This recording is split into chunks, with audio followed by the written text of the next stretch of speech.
ভাব দর্শন করে পদকার চণ্ডীদাস শিলার পাশে দাঁড়িয়ে বললে, চণ্ডীদাস কয়ে নব পরিচয় কালিয়া বধুর শনে। ও রাধে,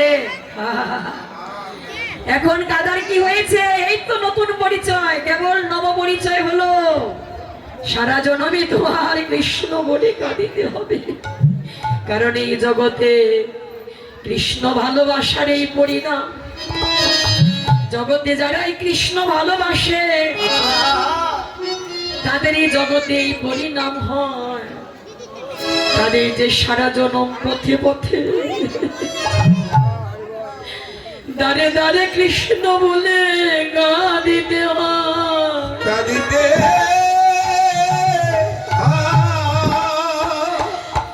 কৃষ্ণ গোবিন্দ বলে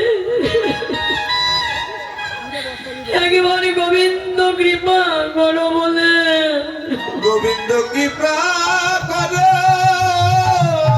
বলে সারা জনম ভরা তাদের কাঁদিতে হয়।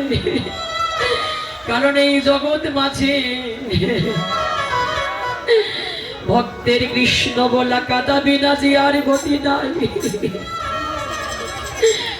ভক্তরা সারা জনমে নয়ন জলে কৃষ্ণ বলে ভেসে বেড়ায়।